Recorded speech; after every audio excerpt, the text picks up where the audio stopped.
Oh no, it's Monday morning, and I issued a highest and best last week for Monday at 5 p.m. And so far, I have no offers. What am I going to do? I'm quickly realizing that my strategy of highest and best and hope for the best, hope is not a great strategy. So here I am. I'm going to have to back this train up and I'm going to have to rethink about my principles of pricing. Michael Straley, we're talking about today about handling multiple offers representing the seller. But in order to handle multiple offers, you have to first get multiple offers. Let's back up. Let's talk about the foundation of negotiation, pricing, and human behavior. And then we'll talk about handling those multiple offers. I'm skipping the suit and tie, and we're gonna dig deep into these principles. We're setting the foundation for for handling multiple offers by getting multiple offers. Pricing. What is pricing all about? We need to determine a price that creates excitement. When we create that exciting price, then people are going to arrive. We need to remove confusion. We need to set expectations and exceed them. And the biggest thing is we need to understand the target market for this property. How do we understand the target market? We need to know how many people are going to show up, what is their competition, what's this market performed like in the past, so that we can do what? See the future. When we're able to do these things, we can get the price that's exciting enough for people to make offers on the property, and then we can do what? We can handle those multiple offers. However, we also have to understand negotiating principles. Without negotiating principles, let's take, for example, highest and best. Let's say we issue a highest and best and we hope these offers come in. Remember, hope's not a great strategy. And we don't talk to any of the agents that are making offers. Well, let's understand the principles of pricing.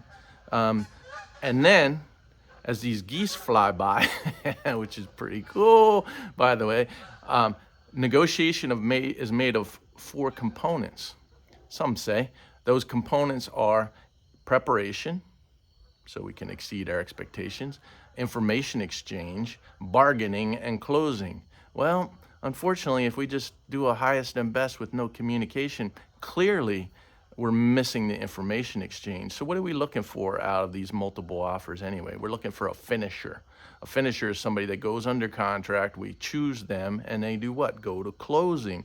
Unfortunately, in this world called real estate, we're dealing with situations where it may take what? Anywhere from 15, 45, 60 days to get from contract to close. We want them to stay in there. I did measure one of my highest ever. I think it was last year, somewhere in the February, March timeframe. We had a 23% fallout ratio. Yikes, that's crazy. What we want to do is, in order to get every penny for our seller, we need to choose the right person. And we're going to cover that in just a bit. Why do buyers buy? And we need to understand that. That's another principle. It's called marketability. It's made up of four components: utility, scarcity, desirability, and economic purchasing power. How much money do they have and how many of them are there? When we understand these things, we can understand who's coming through the door and how many offers are we going to get. We use a rating scale to determine our property, if it's going to get multiple offers, based on those four powerful principles that determine whether a buyer is going to buy or not. So we need to understand that. We also need to understand human behavior. Without understanding human behavior, then our negotiations are going to be poor. One of the aspects, what we call, and it is highly involved in pricing, is what we call the boundary effect. Does the initial list price matter? Of course it matters. Let's take, for example, a property. We listed the property at $90 and we sell it for $100. Okay, same property. Unfortunately, you can't prove the outcome of a choice not taken. We'll get back to that. Same property listed at 99 and you get 103. What was the better outcome? Clearly the 103, but there's a perception out there that maybe that 10, and this is a very deceptive thing that happens in real estate, you guys. Statistics are maneuvered and fabricated sometimes to make it look good. So here's what we're going to do. We're going to understand the principles so that we can get the best outcome for our clients. And we also understand some of this human behavior, like the boundary effect. There's only a certain amount over list price that a person will pay in any given market. That's called the boundary effect. So does initial pricing matter? You're darn right it matters, especially in that example I just gave you. One looks better, the other one is better.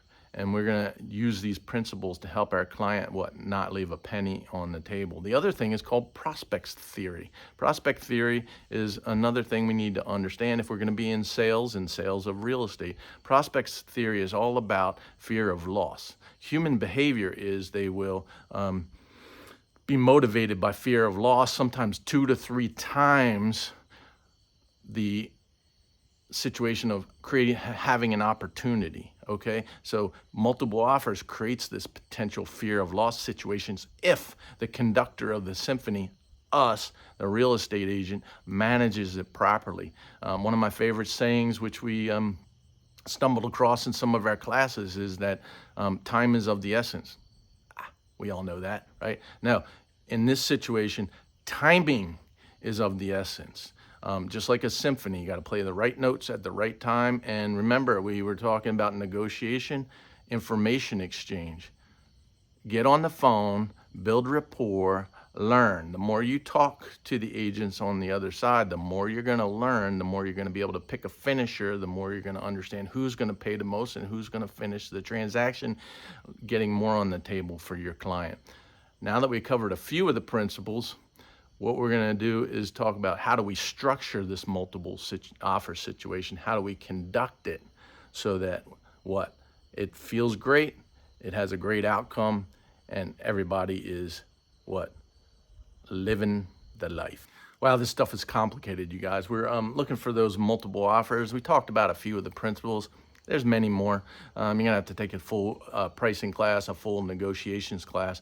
But one of the first things we need to do is prepare the seller. We need to forecast with them. Talk about these components that we just shared. Involve them so they understand what you're doing and why you're doing it. So we're going to forecast, well, how many offers are we going to get? What is the size of the target market? How long is it going to take for these people to arrive? What is our competition? And did we price for excitement to do what? To get these multiple offers. All right, here's some other principles out there. People want what other people want. They don't want what other people don't want. So if we manage this properly, there's going to be a lot of people wanting the same thing, and then they're going to buy defensively. They're going to share their highest price. Without that competition, they're negotiating one-on-one with you, the seller. What do we want? We want them to be negotiating against each other. So forecasting and preparing the seller for what's going to happen next is very important. And then when it happens that way, they're going to go, wow, you're amazing. How did you know that? I know that because I'm experienced.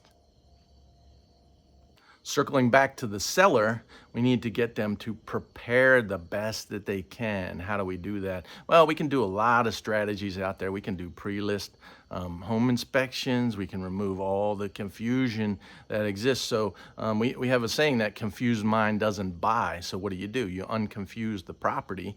So the only question is how much? And so you get a line of people saying, wow, I love this property. I'm excited. How much do I want to offer for this property? And we do that properly. We're going to be able to do use our negotiation skills to learn about these people in line. What I have discovered is, and we'll forecast this with the seller also, is here's the thing. If you price too low, you're going to potentially get too many offers. What I've always seen about 2 to 3 offers that are way above other offers. So what do we want to do? We want to price precisely, not forgetting 20 offers, not forgetting 10 offers. What we want to do is price precisely for maybe that 2 to 7 range, and then we're going to find 2 or 3 of them that are going to rise to the top.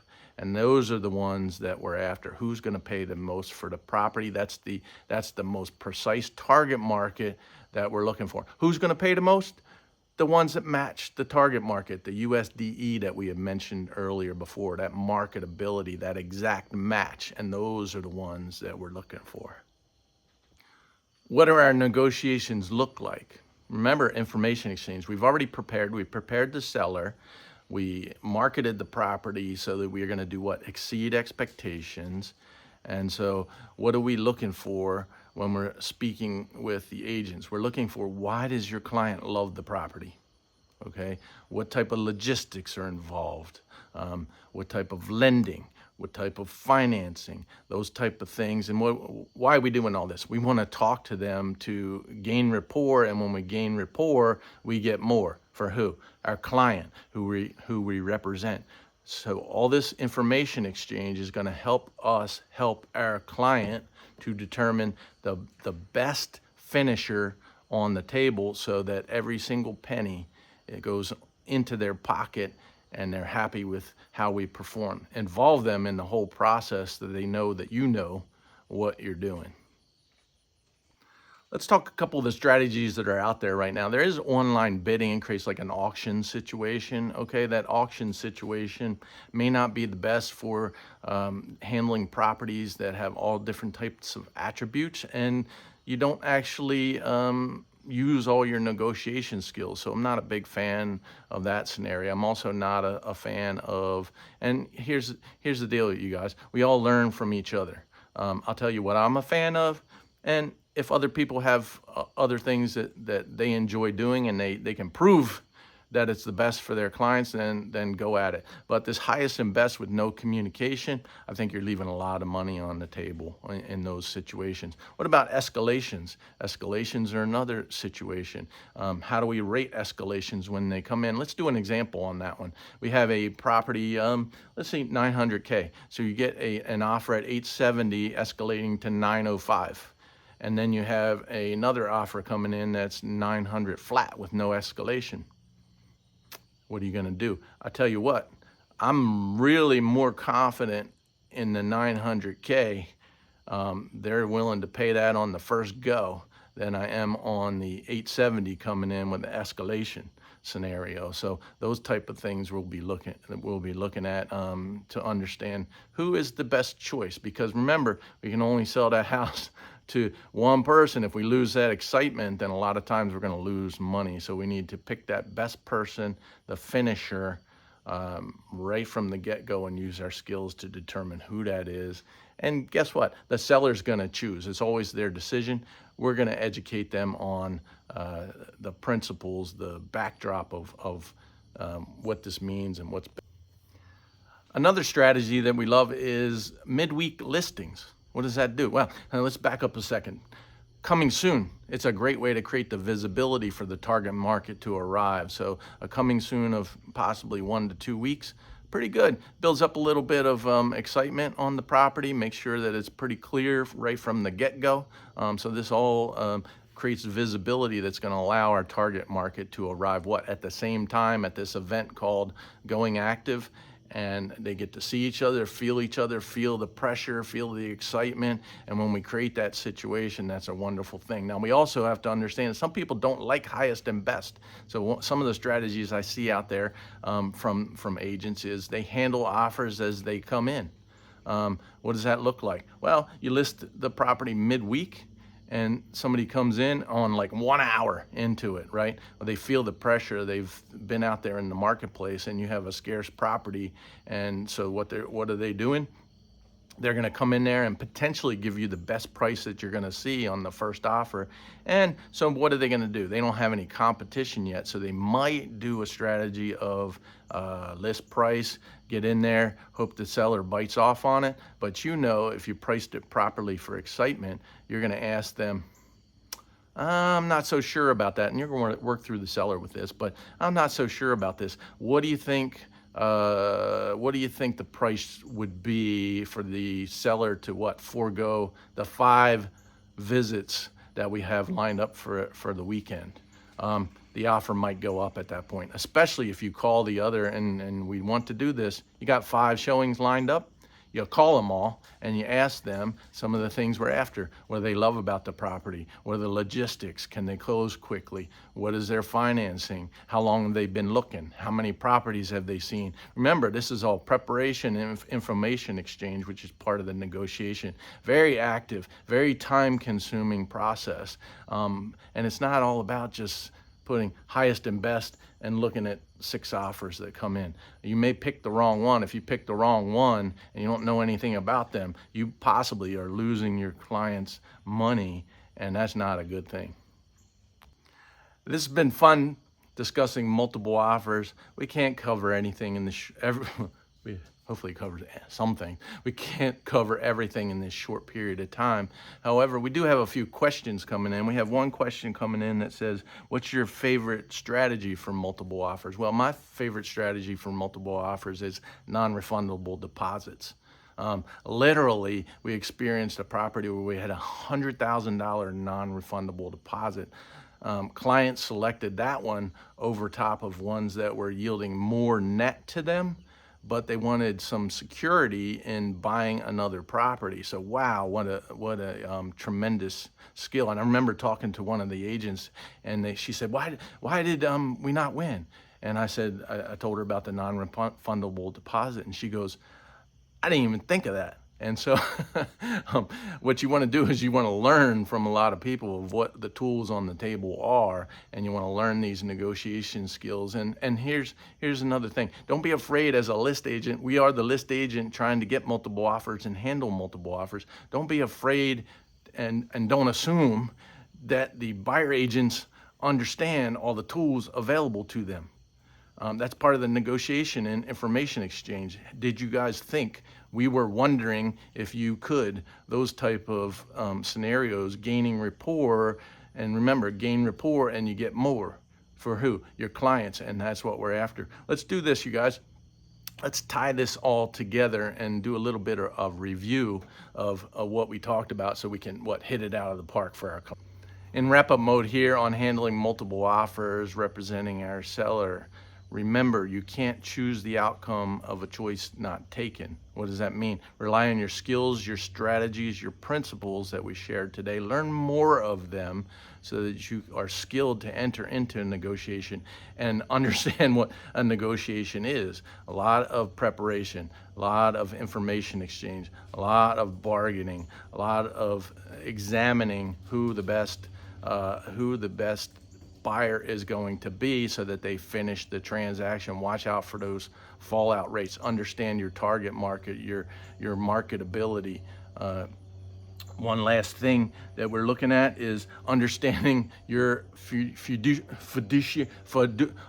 your responsibility to your clients to benefit them the most, you guys. That's what it's all about. And watch out for those false statistics out there that people price improperly to make their numbers look better. What number do we want to look better? We want our client's number to look better on their net, and we want to know that we got them every single penny that was on the table, and we are hitting home runs for them transaction after transaction. Go out there and get those multiple offers and handle them correctly.